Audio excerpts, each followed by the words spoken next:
कालू, तुम फिर से हमें परेशान करने आ गए। जब हमारा झुंड आसमान में उड़ता है तो सभी हमें बड़े चाव से देखते हैं।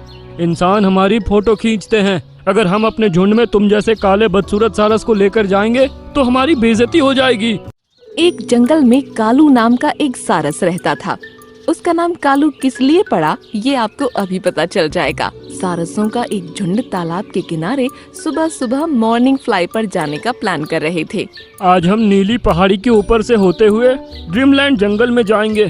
सुना है वो जंगल बहुत खूबसूरत है। हाँ, मैंने भी उसके बारे में बहुत सुना है। चलो चलते हैं। तभी कालू सारस वहाँ पहुँच गया। दोस्तों, क्या मैं भी तुम्हारे साथ घूमने चल सकता हूँ? मैं जंगल में अकेला बोर हो जाता हूँ। कालू, तुम फिर से हमें परेशान करने आ गए। जब हमारा झुंड आसमान में उड़ता है तो सभी हमें बड़े चाव से देखते हैं। इंसान हमारी फोटो खींचते हैं। अगर हम अपने झुंड में तुम जैसे काले बदसूरत सारस को लेकर जाएंगे तो हमारी बेइज्जती हो जाएगी। ऐसा कहकर वो सभी वहाँ से उड़ गए। कालू सारस बेचारा तालाब के किनारे बैठकर अपनी किस्मत पर आंसू बहाने लगा। इसी जंगल में एक बहुत ही क्रूर जानवर मोंटू भालू रहता था। आज वो काली पहाड़ी पर अपने दोस्त चंपू भालू से मिलने जा रहा था। तभी उसको रास्ते में किसी के कराहने की आवाज सुनाई दी। अरे, ये किसकी आवाज है? उसने देखा कि कुछ ही दूरी पर एक बूढ़ा भालू जमीन पर पड़ा तड़प रहा है। हे भगवान, अब मैं मरने वाला हूँ। मुझे डर है कि कहीं ये जादुई लॉकेट किसी गलत हाथों में पड़ गया तो वो ना जाने इसका कैसा इस्तेमाल करेगा। जादुई लॉकेट? लगता है ये मेरे काम आ सकता है। ऐसा कहकर मोंटू भालू उसके पास पहुंचा। अरे भालू दादा, आपकी तबीयत तो बहुत खराब लगती है। चलिए, मैं आपको अपने जंगल लेकर चलता हूँ। मैं आपकी दिन रात सेवा करूँगा और आप एकदम ठीक हो जाएंगे। तुम तो बहुत अच्छे जानवर लगते हो बेटा, लेकिन मेरा समय आ गया है। अब मैं बेफिक्र होकर मर सकता हूँ। मुझे तुम्हारे जैसे ईमानदार दयालु जानवर की ही तलाश थी। ये सुनकर भालू मन ही मन बोला। फंस गया बुड्ढा। मैं आपकी बात समझा नहीं दादा। मेरे गले में ये जो लॉकेट है, इसको पहनने वाला अगर अपनी सीधे हाथ की उंगली को सामने वाले की तरफ पॉइंट करे तो उंगली से किसी गोली की तरह कील निकलकर सामने वाले को लग जाती है। ये तो बहुत खतरनाक चीज है दादा। हाँ, इसलिए मैं चाहता हूँ कि मेरे मरने के बाद तुम इसको अपने पास रखो। इसका इस्तेमाल जानवरों को शिकारियों से बचाने के लिए और जंगल की भलाई के लिए करना। जैसा आप कहें दादा। इतना कहकर बूढ़ा भालू जोर जोर से 2-3 सांस लेने के बाद मर गया और मोंटू भालू ने खुश होते हुए लॉकेट उसके गले से उतारकर अपने गले में डाल लिया। कुछ देर बाद जब वो जंगल में वापस पहुंचा, उसको नजर आया कि 2 सियार आमने सामने खड़े हुए हैं। उसके बीच ही एक मछली जमीन पर पड़ी है।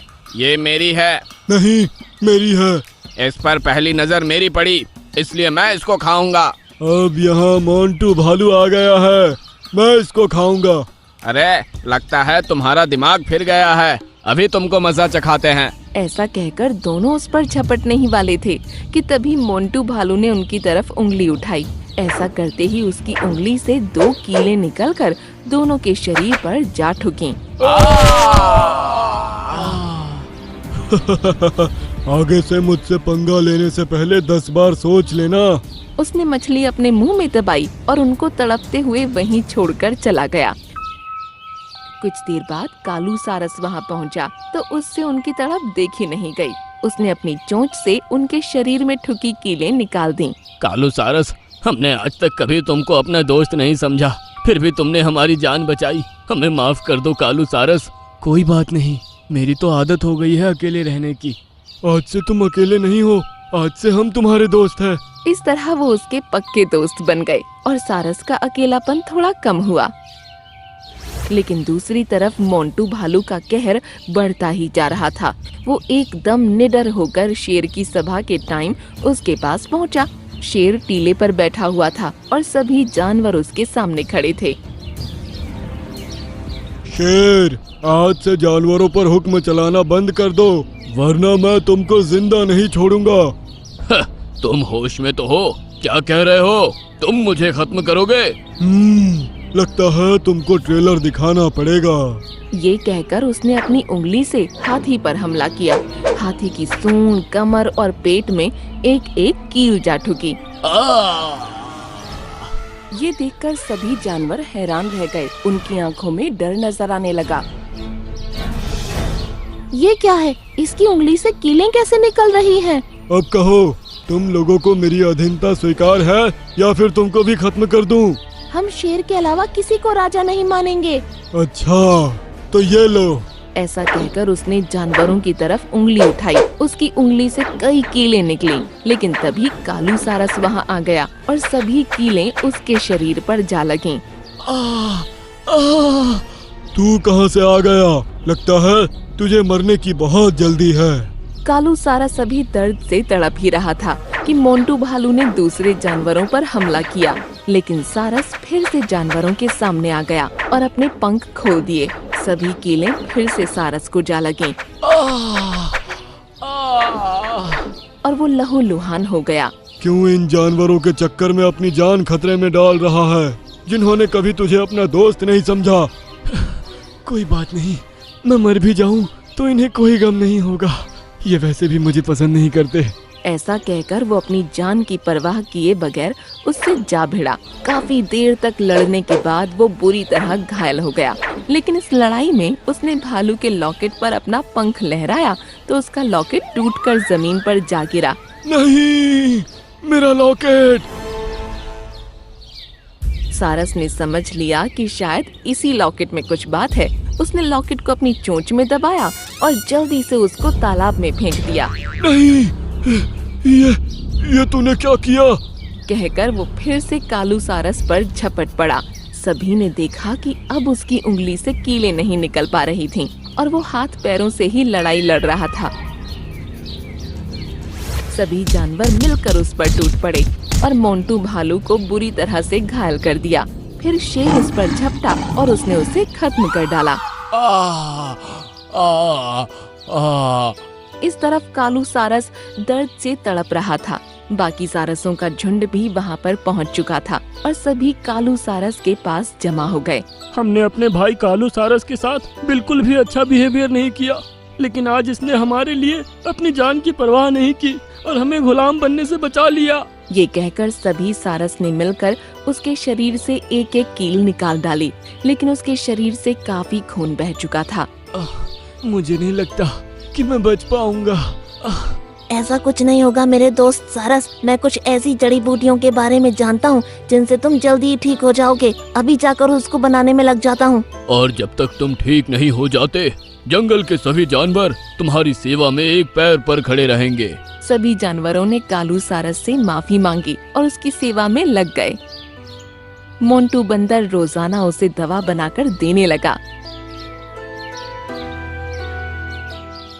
कुछ ही दिनों में कालू सारस बिल्कुल ठीक हो गया। उसके बाद वो जंगल में सभी का खास बन गया और उसकी जिंदगी भी अब दूसरे जानवरों के जैसे खुशनुमा हो गई थी। मैं अपने इस रूप से तंग आ चुका हूँ। मेरी इच्छा है कि मेरा ये शरीर शेर के शरीर में परिवर्तित हो जाए और मैं बिल्कुल शेर जैसा दिखने लगूं। ठीक है, लेकिन याद रखना, तेरा सिर्फ शरीर, चेहरा और आवाज शेर की होगी। आत्मा तेरे अंदर सियार की ही रहेगी। एक जंगल में हैरी नाम का एक धूर्त सियार रहता था, जो बहुत ही धूर्त और मक्कार किस्म का था।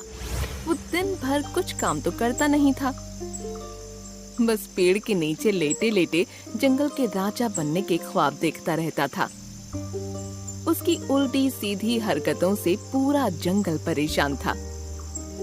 कई बार जंगल का राजा विलियम शेर उसे चेतावनी दे चुका था, मगर हैरी सियार सुधरने का नाम ही नहीं लेता था। हैरी सियार अक्सर दूसरे जानवरों के किए हुए शिकार को चुरा कर खा जाता था और अपने से कमजोर जानवर के खाने को छीन लेता था। एक दिन की बात है, हैरी सियार पेड़ के नीचे आराम कर रहा था कि उसने देखा जंगल के सभी जानवर सज धज कर कहीं जा रहे थे। हैरी सियार उन जानवरों को जाता हुआ गौर से देखने लगा। उस टाइम उसी पेड़ पर मिंकी चिड़िया बैठी हुई अपने चेहरे का मेकअप कर रही थी। हैरी सियार ने मिंकी चिड़िया से कहा, आज ये जंगल के सभी जानवर सज धज के कहाँ जा रहे हैं? मिंकी चिड़िया हैरी सियार की बात पर मुंह बनाती हुई बोली, तुम्हें इससे क्या मतलब? वो कहीं भी जा रहे हो? हैरी सियार मक्कारी से मुस्कुराते हुए बोला, अरे तुम तो नाराज हो गई। मैं भी इसी जंगल का ही जानवर हूँ। क्या मुझे जानने का कोई अधिकार नहीं है? हाँ, पता है कितना ख्याल है तुम्हें इस जंगल का। तुम्हारा बस चले तो तुम मुझे भी खा जाओ। वैसे तुम्हारी जानकारी के लिए बता दूं, आज जंगल के राजा विलियम शेर ने जंगल के सारे जानवरों की दावत रखी है और वहाँ बहुत अच्छे अच्छे पकवान बने हैं। ये सब वहीं जा रहे हैं, मैं भी वहीं जा रही हूँ। दावत? लेकिन किस खुशी में? विलियम शेर के बेटे एडवर्ड का आज बर्थडे है। मिंकी चिड़िया की बात सुनकर हैरी सियार गुस्से से बोला, ये तो विलियम शेर की बहुत ज्यादा गलत बात है। जंगल के सभी जानवरों को इनवाइट किया गया, लेकिन मुझे क्यों नहीं किया गया? मैं इस जंगल का जानवर नहीं हूँ। पहले तुम इस लायक बन जाओ कि वो तुम्हें इनविटेशन दे। तुम तो वैसे भी लोगों का खाना छीन लेते हो। वैसे तुम्हारी जानकारी के लिए बता दूं, तुम वहाँ भटक भी मत जाना। यार, मुझे राजा विलियम शेर की ये बात बहुत ज्यादा बुरी लगी है। जब मैं जंगल का राजा बनूंगा, तब मैं इस जंगल के सारे नियम कायदे बदल दूंगा। हैरी सियार की बात पर मिंकी चिड़िया जोर जोर से हंसते हुए बोली, नींद में सपने देखना छोड़ दो सियार, कभी राजा नहीं बनते सियार। जंगल का राजा ओहो शेर ही होता है। इस जन्म में तो तुम राजा कभी नहीं बन सकते। अब मैं चलती हूँ, मुझे लगी है भूख। इतना कहकर मिंकी चिड़िया उड़ गई और हैरी सियार गुस्से में दांत पीसने लगा। लेकिन क्या, सच तो ये था कि अच्छे अच्छे पकवानों का नाम सुनकर उसके मुंह में पानी आ गया था। हैरी सियार बिन बुलाए विलियम शेर के यहाँ दावत खाने पहुँच गया। जैसे ही विलियम शेर ने उसे देखा, वो गुस्से से आग बबूला हो उठा, लेकिन वो गुस्से को दबाते हुए बोला,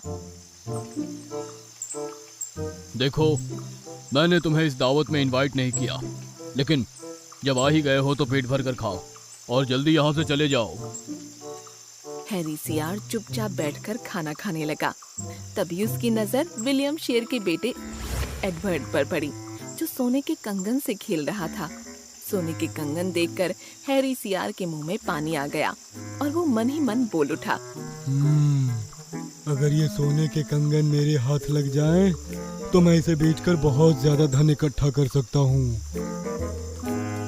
हैरी सियार एडवर्ड के पास पहुँच गया और उसने बड़ी धूर्तता से कहा, अरे, तुम्हारा ये सोने का कंगन तो बड़ा सुंदर दिख रहा है। क्या तुम मुझे इसे दिखा सकते हो? एडवर्ड ने कंगन हैरी सियार को दे दिया। कंगन हाथ में लेकर हैरी सियार बोला, अरे, तुम्हारे पिता विलियम तुम्हें बुला रहे हैं। मासूम एडवर्ड हैरी सियार की बातों में आकर वहाँ से अपने पिता के पास चला गया और हैरी सियार मौका देखकर वहाँ से फरार हो गया। एडवर्ड अपने पिता के पास पहुँच गया। आपने मुझे बुलाया पापा? हैरी अंकल ने कहा कि आप मुझे बुला रहे हैं। हैरी सियार का नाम आते ही विलियम शेर चौंक गया और पूछा, अरे, तुम्हारे सोने का कंगन कहाँ है? वो तो हैरी सियार के पास है। अपने बेटे एडवर्ड की बात सुनकर विलियम शेर की समझ में सारा माजरा आ चुका था। वो समझ गया कि हैरी सियार बड़ी आसानी से उसके बेटे को बेवकूफ बनाकर यहाँ से भाग चुका है। विलियम गुस्से से आग बबूला हो उठा। उसने अपने सिपाहियों को बुलाकर कहा, मेरे बेटे को बेवकूफ बनाकर भाग गया। जाओ, हैरी सियार को जिंदा या मुर्दा पकड़ कर लेकर आओ। इधर हैरी सियार बड़ी खुशी से पेड़ के नीचे उस कंगन को देखे जा रहा था। तभी उसकी नजर मिंकी चिड़िया पर पड़ी, जो उड़ते हुए उसके पास आ गई और बोली, तुमने इस बार हद पार कर दी हैरी। जंगल के राजा विलियम शेर ने अपने सिपाहियों से तुम्हें जिंदा या मुर्दा लाने को कहा है। मुझे लगता है इस बार तुम पक्के मारे जाओगे। मिंकी चिड़िया की बात सुनकर हैरी सियार डर से कांपने लगा और तुरंत वहाँ से भाग गया। उसकी समझ में नहीं आ रहा था कि वो भागकर जाए कहाँ। तभी उसने देखा कि बहुत से सैनिक उसकी ही तरफ आ रहे थे। हैरी सियार इधर उधर छुपने की जगह ढूंढने लगा। उसे कोई जगह नहीं मिली। अचानक उसे एक तालाब नजर आया। वो तुरंत उस तालाब के अंदर कूद गया।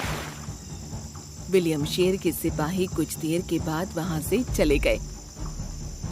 हैरी सियार ने जब तालाब से सर उठाकर देखा तो अब वहां कोई नहीं था। वो तालाब से बाहर निकलने ही वाला था कि अचानक तालाब से एक सुनहरे कलर की किरणें फूटने लगीं और उसमें से एक परी निकलकर सामने आ गई। मैं एक श्राप के कारण बरसों से इसी तालाब में कैद थी। मुझे दिया गया श्राप जब ही टूटता जब कोई आलसी जानवर कोई सोने की वस्तु लेकर इस तालाब के अंदर डुबकी लगाता। तेरी वजह से मैं श्राप से आज मुक्त हुई। मैं तेरी एक इच्छा पूरी कर सकती हूँ। बता क्या इच्छा है तेरी? हैरी सियार हमेशा से इस जंगल का राजा बनना चाहता था। वो जानता था कि जंगल का राजा सिर्फ शेर ही बन सकता था। मैं अपने इस रूप से तंग आ चुका हूँ। मेरी इच्छा है कि मेरा ये शरीर शेर के शरीर में परिवर्तित हो जाए और मैं बिल्कुल शेर जैसा दिखने लगूं। ठीक है, लेकिन याद रखना तेरा सिर्फ शरीर, चेहरा और आवाज शेर की होगी। आत्मा तेरे अंदर सियार की ही रहेगी। गलती से कहीं किसी असली शेर से लड़ने मत लग जाना, और अगर तू असली शेर के हाथों मारा गया तो तू अपने असली रूप में आ जाएगा। इतना कहकर परी वहां से गायब हो गई। हैरी सियार शेर के रूप में परिवर्तित हो गया। जब उसने पानी में अपना चेहरा शेर जैसा देखा तो वो खुशी से पागल हो गया। देखते ही देखते हैरी शेर ने जंगल में आतंक मचा दिया। अब वो जैसा चाहता वैसा करता। वो कभी भी किसी भी जानवर को मारकर खा जाता। जंगल के राजा विलियम शेर को जब ये पता लगा कि इस जंगल में दूसरा शेर भी आ गया है जो इस जंगल का राजा होने का दावा कर रहा है, विलियम शेर गुस्से से पागल हो उठा और चिल्लाकर बोला, मैं उस शेर को जान से मार दूंगा जो मेरे जंगल के निर्दोष जानवरों को मार रहा है। हैरी सियार शेर बनकर बड़ी अकड़ से जंगल में टहल रहा था कि अचानक विलियम शेर उसके सामने आकर खड़ा हो गया और चिल्लाकर बोला, कौन है तू और मेरे जंगल में क्या कर रहा है? क्या तू नहीं जानता कि इस जंगल का राजा मैं हूँ? हैरी सियार अपने घमंड में ये भूल गया कि परी ने उससे क्या कहा था। उसकी आत्मा सियार की ही रहेगी। वो भूल गया कि अगर वो असली शेर से लड़ेगा तो वो हार जाएगा। हैरी सियार घमंड में चूर होकर बोला, इस जंगल का शेर तो मैं ही हूँ। दो हाथ करके देख ले, तुझे पता लग जाएगा। ये सुनकर विलियम शेर गुस्से में दहाड़ उठा। दोनों का मुकाबला शुरू हो गया और विलियम शेर ने बड़ी आसानी से हैरी सियार को उठाकर पटक दिया। कुछ ही देर में उसने हैरी सियार को चीर फाड़ कर रख दिया। जैसे ही हैरी सियार ढेर होकर जमीन पर गिरा, वो अपनी शक्ल में आ गया। उन दोनों की लड़ाई मिंकी चिड़िया भी देख रही थी। हैरी सियार के मरने के बाद मिंकी चिड़िया मुस्कुराकर बोली, ये तो शेर की खाल में कीदड़ वाली कहावत हो गई। मना किया था, जंगल के राजा कभी सियार नहीं बनते। उसके बाद जंगल के सभी जानवर खुशी खुशी रहने लगे।